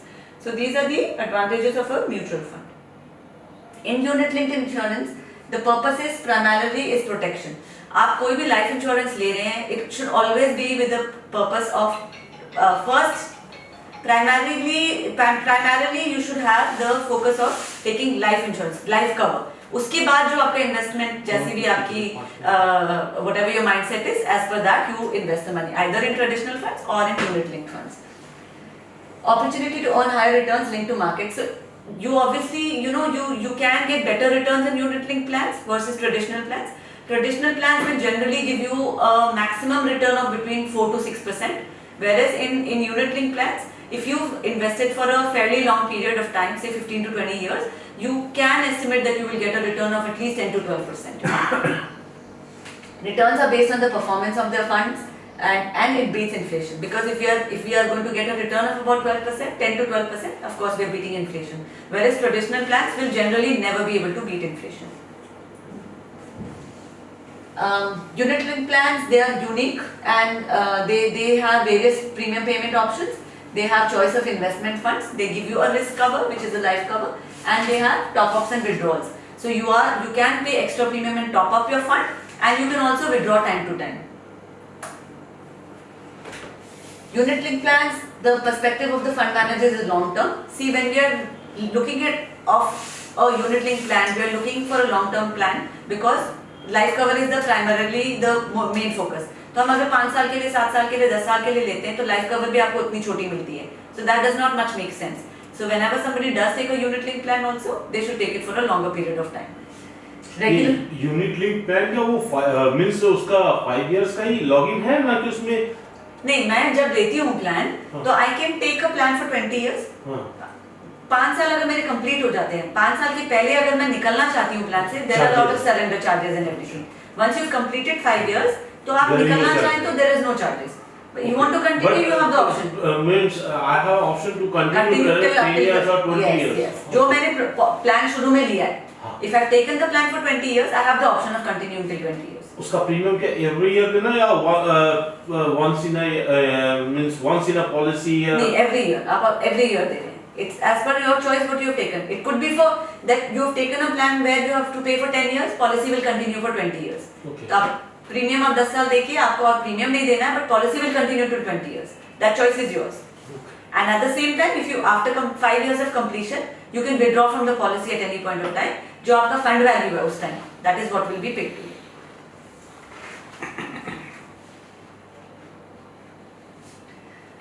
So again, the concept again is very similar to traditional plans. It's a pool of money. Its investment is made on behalf of a large number of people. Investment is made for a specific class of assets. It is a diversified portfolio of securities. Has a fund manager who takes investment decisions. So you are not taking decisions. The fund manager is of course taking decisions on your behalf. The funds can be of different classes, equity, debt and cash. So based on your risk appetite, on the person's risk appetite, the person chooses the fund that they want to invest in. Cash means? आपका liquid fund. अच्छा, cash means Liquid fund, हाँ. debt fund means like Debt will be less risky. Less हाँ, risky. आपकी government bonds है, you know that. Just like how it's in mutual fund. Equity will be obviously क्या कहते हैं आपका तो equity.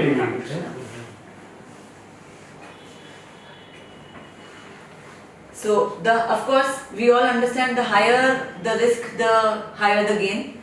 Lower the risk, lower the gain. आपका जितना आपका higher आप equity में डालते हैं, आपका risk भी उतना ही है, but the chances of gaining is also just that much. And if you go into liquid funds, तो आपका risk भी कम है, पर आपका gain भी कम आएगा उसमें. So key terms will be of course sum assured. There is basic sum assured, just like traditional plans. Sum assured आपका अगर life insurance है तो sum assured रहेगा ही रहेगा. That is your life cover, which is guaranteed. So in unit linked plans also, suppose मेरी policy मैंने 20 साल की दी हुई है. फर्स्ट फंड कैसे ग्रो होता है, एवरी ईयर जो मैं पैसे डाल रही हूँ उसमें प्रीमियम डाल रही हूँ, एक वो है एंड एक ग्रोथ है एस्पेक्ट है. सो सपोज मेरा प्रीमियम हर साल का 1 लाख रुपए है और मेरा सम अश्योर्ड 5 लाख है या 10 लाख है. तो first year I paid 1 lakh, मेरा फंड हो सकता है उसमें 97,000 कितना आएगा क्योंकि कुछ चार्जेस कट जाते हैं. Second year again I paid 1 lakh, so it should become 1,97,000. तो हो सकता है उसमें थोड़ा मार्केट ग्रोथ हुआ तो वो मेरा 2,05,000 आ गया. Third year again I paid 1 lakh, so it should become 3,10,000 or 20,000 or whatever, you know. But sum assured is 10 lakhs.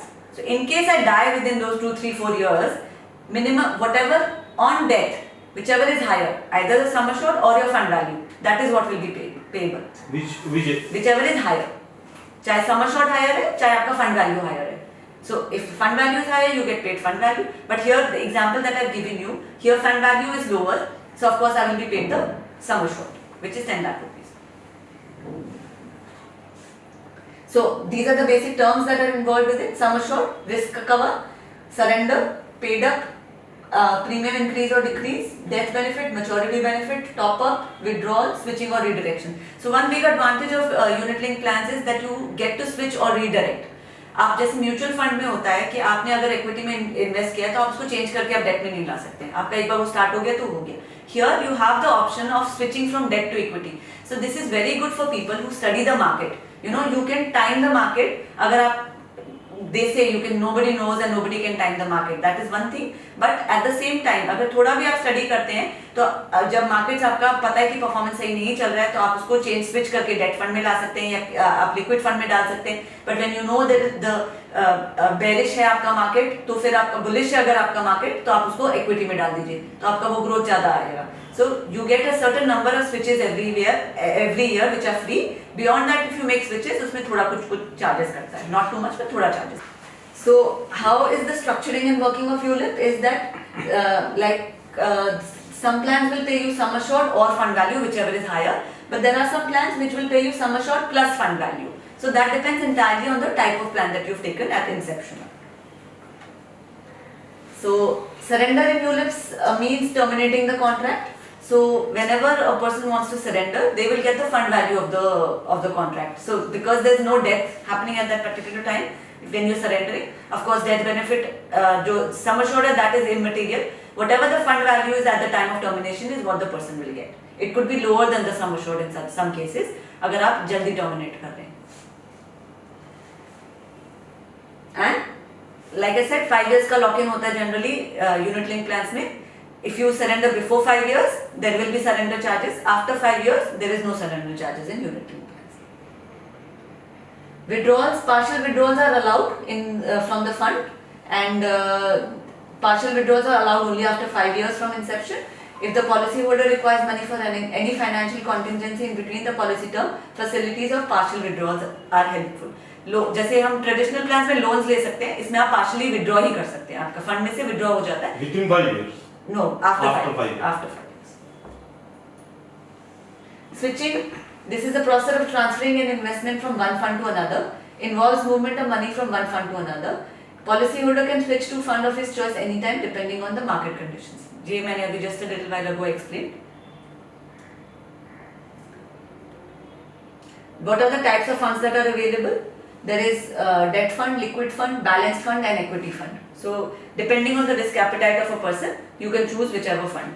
And जितना higher आप ग्रिड के ऊपर जाते हैं उतना आपका रिस्क इन्वॉल्व ज्यादा होता है. Of course gains is also, rewards also you get as per that. Charges related to ULIPs, there is fund based charge, there are premium based charge, there are other charges. Premium based charge में होता है आपका, they are levied at the time of receipt of premium, they are deducted from the premium, they cover the cost related to acquisition of policy and is higher in the initial years. As the number of years keep passing, the premium based charges become lower and lower. Fund based charges are, they are levied at the time of computation of NAV, they are deducted on a daily basis and they cover the cost of managing the investment of funds. The other charges will be policy administration charges, mortality charges, switching and redirection charges and surrender charges. This is as and when whatever is applicable. The risk cover charges is the cost of the life insurance cover provided within the unit linked plans. They are exclusive of all other charges in a unit linked product. They are applicable at the beginning of each policy month. So on a monthly basis, mortality rate आपका fund में से कटता रहता है. Applicable at the beginning of the each policy month. Yes. So mortality rate, जो आपका life cover का जो charges है, वो on a monthly basis it keeps getting deducted from the fund, from your the total fund, and yeah. So what are the differences between a traditional plan and a ULIP plan? One second. In terms of premium, in ULIP plans, the premium paid is used for buying units. Premium excluding allocation charges invested as desired by the policy holder. So in ULIP plans, जो भी हम premium pay करते हैं, तो allocation charges जो आपका एक mortality rate करके कट के आपका जितना बचता है premium, that is allocated as per whatever choice you've made, whichever fund you have chosen. चाहे debt fund था, चाहे balance fund था, चाहे आपका equity fund था. आपने जो choose किया था at the inception time पे, as per that, when after deduction of charges, it is invested in that particular portfolio. Whereas in traditional plans, the premium collected by policyholders go into a common fund and they are invested at the insurer's discretion. Here, the insurer is not disclosing to you where they are investing. So it is not something that the insured person gets to know in traditional plans. Whereas in ULIP plans, because you are the one who has chosen where it is going to get invested, you are very well aware कि कहाँ पे invest हो रहा है. The amount of premium used for insurance coverage, other charges and the purchase of the unit is transparent and unbundled. क्योंकि इसमें आपको पूरा transparent, unit linked में आपको पूरा transparency रहता है because they give you a breakup of what is getting deducted and where your money is getting invested. Whereas in traditional plans, the premium amount used for insurance coverage, charges and investment is bundled and not known to the policy holder. इसमें आपको breakup नहीं पता चलता premium का कि where and how, where they are investing, how much is getting deducted for mortality. वो एक आपका एक total आपका वो premium जिस हिसाब से बनता है वो बताते हैं. So in terms of policy conditions, ULIPs में partial withdrawals are allowed, surrender is allowed after 5 years, and if there could be a profit or a loss in the policy depending on the NAV, and loans are allowed in ULIPs. So in traditional plans, partial withdrawals are not allowed. Surrender is allowed, but there is a huge loss if a person surrenders a traditional plan versus a ULIP plan. And in traditional plans, loans may or may not be provided depending on the policy that you have taken. In terms of bonus and benefit, There are no bonuses in ULIP plans except loyalty bonus in some cases, whereas there is in traditional participating plans there is a bonus aspect. In ULIP plans, policyholder is responsible for the benefits under the policy and not the insurer. Benefits are variable because it is completely market related. In traditional plans, benefits are predetermined. आपको already पहले से ही पता होता है कि आपका bonus जो है वो वेरिएबल होता है, बट आपका सम अश्योर्ड फिक्स्ड होता है. सो एंड बोनस में भी वेरिएबिलिटी इतना ज्यादा नहीं आता है, तो they are pretty much non-volatile and you know right from the beginning what you're going to get in the policy. In terms of investment returns, in ULIP, risk is completely the insured person and it depends on the market. Whereas in traditional plans, there are two categories of benefit, guaranteed and non-guaranteed. Guaranteed will be the sum assured, non-guaranteed will be the bonus. In ULIP plans, the gain and the loss in the policy value depends on market movement, and in traditional plans, there is no link to market.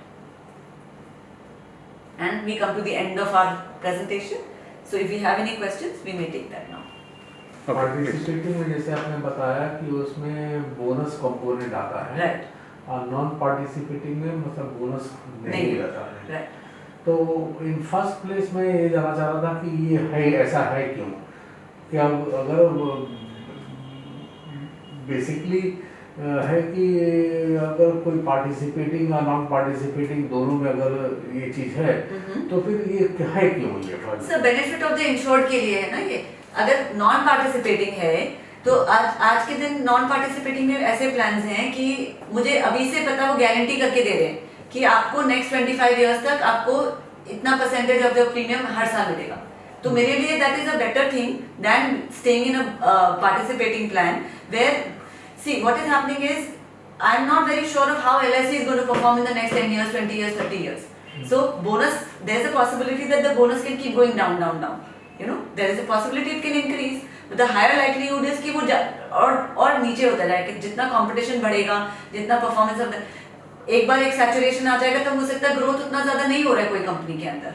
तो participating plan में bonus aspect variable है. Maybe variability will not be very high, but then that variability is there. Whereas versus a guaranteed plan where I'm already sure that I'm going to get this percentage. If I am already being guaranteed that I will get a return of 6.5% in a particular policy, then why not go for that? And it is the insured person's choice which kind of a plan. Both are available in the market. बेहतर कौन सा होगा आपके अनुसार? Right now in the market, guaranteed plans बहुत अच्छे बने हुए हैं. Guaranteed plans is what we are suggesting right now. Non-participating. Because वहाँ पे ऑलरेडी आपको डिक्लेयर्ड है कि आपको इतना मिलेगा. उसमें ऑलरेडी आपको 6.5% का रिटर्न अगर मिल रहा है, IRR मिल रहा है, तो why should I go for a participating plan where there is uncertainty कि मुझे उतना रिटर्न मिलेगा कि नहीं मिलेगा. So it's better to go for guaranteed plans which is why. So any other questions? Otherwise we can wrap up this presentation.